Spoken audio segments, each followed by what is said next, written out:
샬롬, 반갑습니다. 오늘은 열왕기하, 이제 예레미야를 마무리하고요. 다시 열왕기하 24장, 25장으로 좀 말씀을 보려면 좋을 것 같습니다.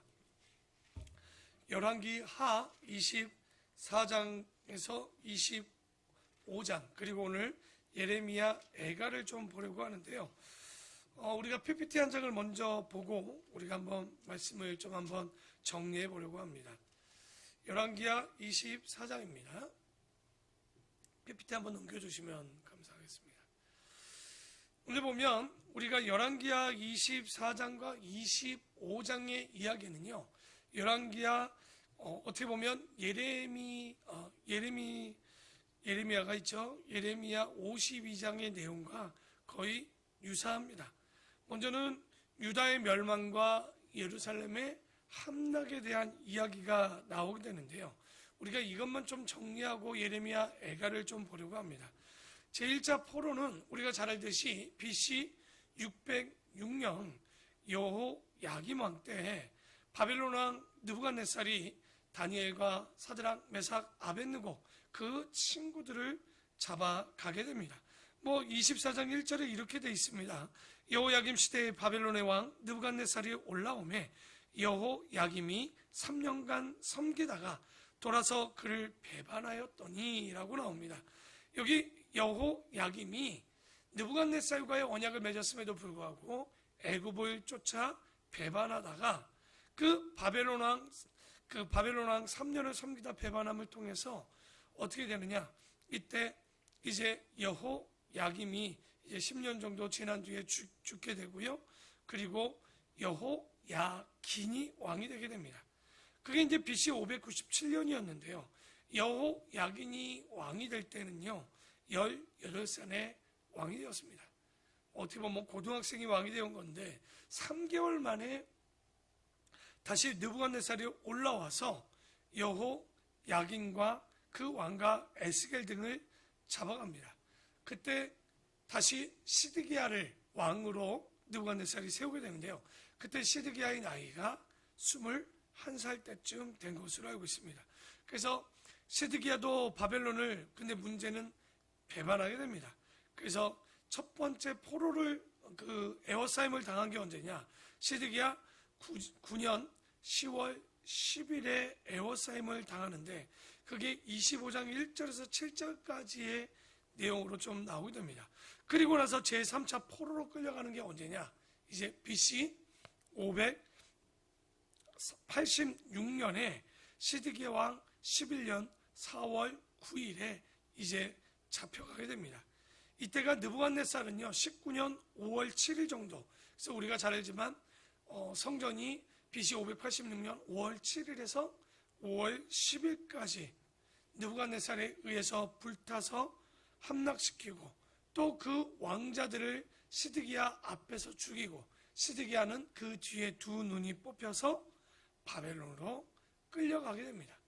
그리고 그달랴 총독을 느부갓네살이 세웠는데 문제는 왕족들이 다시 한번 어떻게 됩니까? 그달랴를 죽이고 피살하게 되죠. 그래서 그게 25장 24절에서 26절. 그래서 사람들이 우리가 첫 번째 포로를 예루살렘이 에워싸임을 당했던 4월의 금식, 5월에 성전이 불타서 5월의 금식, 그리고 10월달 첫 번째 또 포위를 당했다고 해서 10월의 금식, 이런 식으로 우리가 계속 금식을 했었는데요.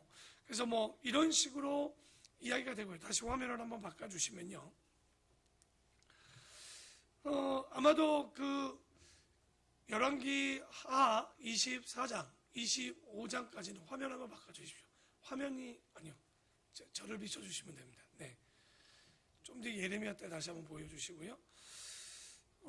여기 보면 우리가 열왕기하 24장, 25장의 이야기는 어떤 내용으로 이루어져 있냐면 예루살렘 성의 함락으로 되어 있습니다. 그러니까 예루살렘이 오랜 죄악으로 말미암아 결국 징계를 받고 징벌을 당하는 정도가 나오는데 이 내용이 성경에 세 군데 나오게 됩니다. 첫 번째는 예레미야 52장에 예루살렘의 함락에 대해서 나오고요. 그리고 오늘 보았던 예레미야 39장에 또 우리가 전에 보았었죠. 39장에 예루살렘의 멸망을 언급하게 됩니다. 근데 왜 예레미야 52장이 나왔는데 39장에 또 언급을 하느냐? 그 얘기는 그만큼 예레미야의 죄악이 문제가 많았고 또 거듭거듭 그들에게 이야기함을 통해서 그들에게 새기고 기억하라고 이야기를 합니다. 그리고 세 번째 성경이 어디 나오냐? 오늘 보았던 열왕기야 24장과 25장까지의 이야기가 예레미야 52장의 내용과 동일합니다. 그러니까 열왕기상 24장, 25장 그리고 예레미야 52장의 내용이 같게 나오게 되는데요. 그 모든 내용이 지금 보니까 무슨 내용이냐? 그 하나님 앞에 율례와 규례의 법도를 지키지 않고 우상을 섬겼던 그 예루살렘, 남유다의 멸망에 대해서 이야기를 하고 있습니다.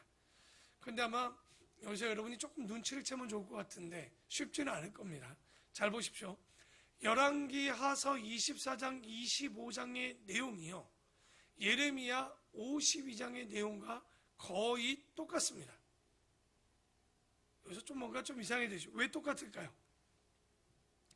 예레미야 52장 그리고 열왕기야 25장의 내용들이 같다는 이야기는 기록한 사람이 같다라고 가능성이 있는 거예요. 그러니까 열왕기 상하의 기자와 예레미야의 기자가 같다면 누가 썼을까요? 아마 우리는 뭐 바룩이 썼다 여러 사람들이 얘기하지만 정통적으로는 이거 예레미야가 썼다라고 보는 게 맞습니다. 그 이유 중에 하나가 뭐냐면 여러분 열왕기야 24장 25장쯤에 보면 그때 가장 많이 일했던 사람이 누굽니까? 예레미야 선지자입니다. 근데 이렇게 예레미야 선지자가 일했는데 불구하고 열왕기 상하서의 이름이 나오지 않는다. 그러니까 다른 사람이 열왕기야를 썼다라면 예레미야의 이름을 쓰지 않고서는 말이 되지 않는 거예요. 그러니까 역사 가운데 이렇게 일을 많이 했는데 40년간 사역을 했는데 이름을 뺐다? 이건 말이 되지 않는 거죠. 그러나 만약 예레미야가 열왕기야를 쓰고 그리고 예레미야를 썼다면 그 열왕기하에 자기의 이름을 넣지 않는 것은 그 예레미야가 썼다면 자기의 고유 권한입니다. 왜 안 넣겠냐? 예레미야서에 자기의 이름이 굉장히 많이 나오거든요. 충분하니까 굳이 열왕기하에서는 자기의 이름을 넣지 않았다라고 볼 수 있는 거예요. 이게 학자들의 견해입니다. 그래서 이게 아마 열왕기야도 예레미야 애가도 예레미야가 기록했다면요. 성경에서 이렇게 많은 분량을 기록한 사람들은 그렇게 많지 않습니다. 굉장히 많은 양의 성경을 기록한 사람 중에 한 명이 될 수 있는 거죠. 그래서 열왕기하 24장, 25장 그리고 예레미야 52장의 내용이 거의 동일하다라는 것을 좀 잊지 마시고요. 그리고 열왕기하 24장, 25장 뒤에다가는 좀 전에 우리가 도표를 봤죠. BC 606년 그리고 BC 597년, BC 586년에 이 예레미야가 예루살렘이 망하는 그 장면들이 전체적으로 쭉 나와 있는 거죠. 그래서 열왕기하 25장 뒤에다가는 뭐라고 기록하시면 되냐? 예레미야 애가라고 기록하시면 됩니다. 자, 이제 다시 우리가 예레미야 애가를 한번 살펴보려고 하는데요. 예레미야 애가는요, 보면 우리가 어디까지 예레미야 52장에까지 내용들을 보면 그때 애굽 사람들하고 작별하게 됩니다. 그래서 작별하고 돌아와서 어떻게 합니까? 참 예레미야의 마음에 다시 한번 예루살렘을 갔던 것 같아요. 자기가 40년 동안 말씀을 전했던 그 예레미야 거리를 갔는데 이게 뭐가 문제냐? 너무나도 참혹했다는 거예요. 두 눈 뜨고 볼 수 없을 만큼 왜? 바벨론에 의해서 침공을 당했는데 그것이 아예 눈 뜨고 볼 수 없을 만큼 그래서 예레미야 애가는요 한 도시의 멸망을 읊은 조가 그게 뭡니까? 조가라고 하는데 이게 애가죠. 성경 중에 굉장히 독특한 성경을 가지고 있습니다. 그래서 가장 슬픈 노래 중에 노래다 그러면 뭘까요? 예레미야, 애가요. 아름다운 노래, 사랑의 노래 중 가장 아름다운 노래는 뭐라고 우리는 알고 있습니까? 아가서. 그래서 이 예레미야 애가는 너무 슬퍼서 진짜 뭐라고 설명할 수가 없습니다. 그냥 그 내용을 읽기만 해도 되지 않았을까. 그런데 이 예레미야의 눈물을 보면 누구의 눈물을 보셔야 되냐면 바로 하나님의 마음이 얼마나 슬프셨는가를. 왜? 애굽에 나와서 860년간을 그들에게 말씀을 주고 언약을 맺고 부부관계처럼 언약을 맺었지만 정말 더 이상 돌아오지 않는 호세와 고멜과 같은 관계를 보면서 하나님의 얼마나 마음이 힘들었을까. 그래서 북이스라엘이 망하는 것을 통해서 남유다는 좀 괜찮겠지 했지만 남유다 또한 올바르지 못했다는 거죠. 그래서 예레미야 애가는 그냥 읽어보시면 되는데 그 내용이 조금 우리 한번 예레미야 애가를 한번 이렇게 살펴보면요. 1장은 22절로 되어 있고요. 2장은 44절로, 3장은 66절로, 다시 4장은 22절로, 5장은 22절로 총 이루어져 있습니다. 우리가 이럴 때 무슨 형식이라고 그러죠? 기억납니까? 시편에서도 우리가 한번 보았던 거죠. 이게 히브리어 22개의 자음의 머리를 이렇게 기록하고 첫자를 써서 쓴 두문 형식의 애가입니다. 시편 119편도 이렇게 써져 있었죠. 176절로 되어 있었던 우리 시편 것처럼 동일하게 애가도 두문 형식으로 좀 기록이 되어 있는데요. 자, 이제 PPT를 다시 한번 볼까요? 예레미야 애가의 슬픈 노래를 한번 읽어드리겠습니다. 여러분 이것만 읽어도 PPT만 보아도 애가는 다 본 것 같은데 예레미야의 슬픈 노래입니다. 우리 한번 읽어보겠습니다.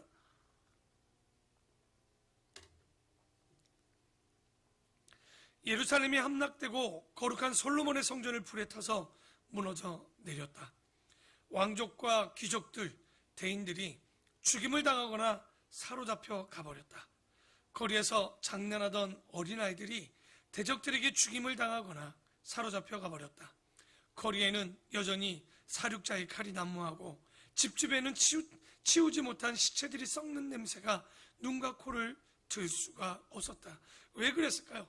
이 사람들은 다 끌려가고 다 죽었기 때문에 그 시체를 치워줄 사람이 없었단 말이죠. 이번에 우리가 코로나 때도 이 상황을 여러분 한번 보셨을 거예요. 시신을 담을 수 없는 관이 없어서, 묻을 수 없는 무덤이 없어서 정말 시신들이 냉장고에 방치되는 상황들을 우리는 보았을 겁니다. 아마 이 예레미야의 애가 때 예루살렘에 있었던 시신들의 썩는 냄새가 그 시신의 썩은 물이 도로도로 이 동네 골목골목으로 흘렀던 거죠. 또 예루살렘의 부녀들이 자기 다리 사이에서 나온 자녀, 자기 손에 받들어 기르던 자녀를 잡아서 그 고기를 먹었다. 왜냐하면 애워싸임을 당해서 더 이상 먹을 것이 없었을 때, 느부갓네살에 의해서 그들이 포위당했을 때 이런 일이 있었고요. 또 산호처럼 붉고 마강한 청옥같이 탄력있던 피부가 주림의 열기로 막대기같이 말라 아궁이처럼 검게 타서 거리에서 알아보는 사람이 없었다. 이게 1년 6개월 동안 포위당했을 때 이런 일이 있었고, 예루살렘 거리에 절기가 되고 명절이 되어도 오가는 사람이 없습니다. 전에는 공주 같았던 성읍이 이제는 처량하게 되었고, 어린아이가 빵을 구하나 떼어줄 사람이 없고, 시온이 손을 펴나 위로할 자가 없었습니다. 눈물이 짓무르도록 울어도 위로할 자가 없었고, 소년, 소녀와 청년, 남녀가 피워보지도 못한 채 죽임을 당하였습니다. 대적들이 각 성에서 처녀들과 부녀들을 욕보이고 지나갔고, 대대로 간직했던 모든 보물이 대적들의 손에 다 약탈되었습니다. 사람의 마음에서 희락이 영영이 사라져버렸고, 피단옷을 입혀 길리운 자가 이제는 거름더미에 엎어져 있었습니다. 장로와 제사장들이 성소에서 죽임을 당했습니다. 오늘 제가 아마 PPT 화면의 3장의 내용들을 다 보았지만, 이게 예레미야 애가서 1장에서 5장까지에 있는 내용을 이렇게 함축해서 기록해 내온 내용입니다. 우리가 예레미야 애가서를 보면 정말 우리가 진짜 이 내용들을 읽다 보면 눈물을 안이 흘릴 수 없는, 왜? 전능하신 하나님께서도 이 이스라엘 백성들에게 바르게 교육하려고 얼마나 노력했지만 전능하신 하나님이 가르치는 게 쉬웠냐? 쉽지 않았다라는 거야.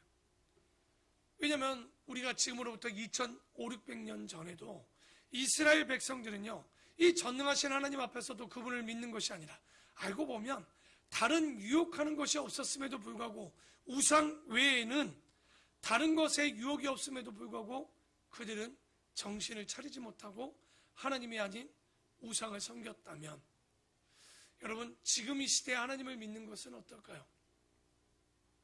아마 지금 우리 사회, 우리 주변에 우리의 혼을, 정신을 쏙 빼어내걸 만한 것들이 너무나도 많이 있습니다. 우상이요, 우상 말고도 수많은 미디어들이, 수많은 스포츠들이, 또 수많은 우리를 미혹하는 영들이, 또 혹은 사이비들이, 혹은 이단들이, 혹은 우리가 욕심으로 끄는 모든 것들이 우리가 하나님을 섬기지 못하도록 지금도 우리를, TV만 틀어도 우리를 유혹하고 있습니다. 많은 SNS, 소셜 네트워크를 통해서도 우리 어린아이들의 마음을 빼앗고, 또 청소년들의 마음을 빼앗고, 또 우리 청년들은 하나님이 아닌 직장과 삶에 있어서 그 노를 대비하다가 인생을 마무리하는 이런 일들이 너무나도 많이 있었다는 거예요. 그러나 신학교나 목회자나 선교사들이나 어느 하나 제대로 가르치지 못하고 지금까지 말씀이 아닌, 말씀 아닌 다른 것들로 성도들을, 그들의 마음을 온전히 어지럽게 하고 정말 하나님을 쫓지 못하도록 만드는 이 시대를 보면서, 우리가 그러면 지금 이럴 때 예레미야, 애가 같은 일들이 벌어지지 않으려면 어떻게 해야 될까? 저는 우리가 그래서 창세부터 요한계시록까지의 말씀을 알아야 되지 않을까? 제가 어제 잠시 예배 후에 청년 한 2~3명과 이야기를 좀 나눠봤어요. 한 청년은 교회를 모태신앙부터 다녔던 친구였고, 한 청년은 한 10여 년간 예수를 믿고 알아왔던 친구들이었어요. 근데 제가 하나 물어봤어요. 야, 창세기가 왜 쓰여진 책인지 혹시 알고 있니? 혹시 성경은 왜 우리에게 기록되어졌는지는 아니? 혹시 기도는 어떻게 해야 되는지 혹시 알고 있니? 혹시 구원은 받았니? 아마 그 친구들 되게 마음이 어려웠을 겁니다.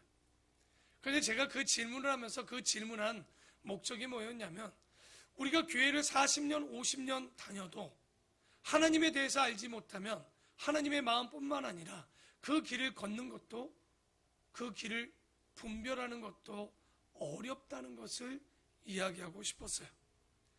우리는요, 지금까지 우리가 얼마나 많은 기도를 하면서 달려왔습니까? 그러나 성경을 보면 우리의 기도가 얼마나 잘못된 기도인지를 깨닫게 됩니다.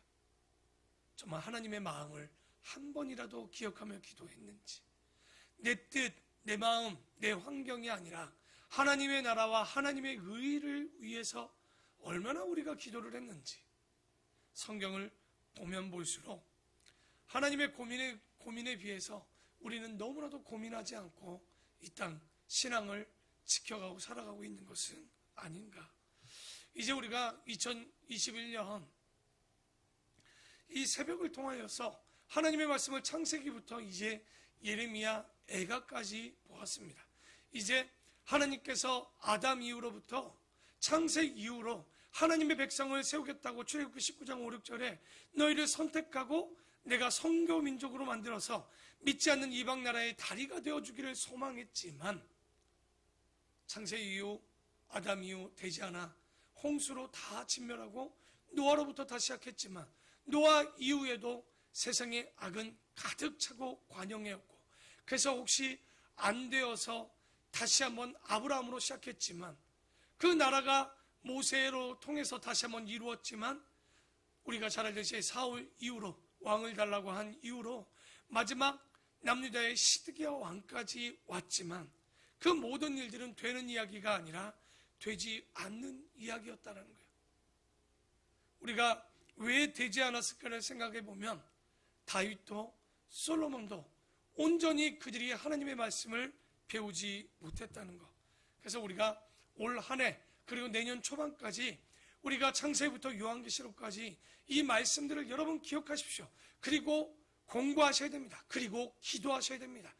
여러분이 창세기가 어떤 책인지, 예레미야 애가가 어떤 책인지, 예레미야가 어떤 책인지, 왜 하나님께서는 그 책을 통해서 우리에게 전달하고 싶은 이야기가 무엇인지를 우리가 깨닫는다면 아마도 다른 교회와 달리 아름다운 본교회 성도님들은 다른 신앙의 차원의 내용들을 좀 배우고, 또 다른 신앙의 차원을 배웠다는 얘기는 그들과 다른 기도의 내용이 나올 것이고, 더 나아가 세상과 다른 가치 있는 영혼을 가지고 살 것이며, 그리고 마지막으로 이 땅 정말 분별하기 어려운 이 시대에 분별할 수 있는 능력을 가지게 될 것입니다. 오늘 이 예레미야 애가를 마무리하면서 우리 마음 가운데 정말 주님이 얼마나 마음이 그 마음에 조가를 부르는 마음처럼 슬펐을까. 그러나 이제 우리는 다시 주님의 눈에 눈물이 흘리지 아니하도록 말씀을 잘은 살아갈 수 없지만 오늘도 우리의 마음을 치며 죄인된 우리의 마음 가운데 예수 그리스도 없으면 안 된다는 사실을 잊지 아니하고 정말 회개하는 마음으로 하나님 앞에 후회가 아닌 말씀으로 기도하고 말씀으로 비춰내고 말씀으로 살아나고, 그리고 그 믿음이 말씀과 삶이 하나 되는 신앙이 되어져 100배, 60배, 30배의 열매를 맺을 수 있는 우리 아름답고 복된 성도들이 되기를 부탁을 드립니다. 그래서 우리 내일부터는 다니엘서를 보려고 합니다. 이 다니엘을 통해서 또 주님이 주시는 은혜를 기억하시고, 또 이제 나라가 사라진 이후 포로로 끌려갔을 때 이 다니엘서를 통해서 하나님께서는 무엇을 원하고 계시는가 우리가 다시 한번 먼저 예습하시고 또 함께 읽어보시고 우리가 내일 새벽 더 큰 은혜를 나누는 우리 귀한 성도들이 되기를 축원합니다. 기도하겠습니다.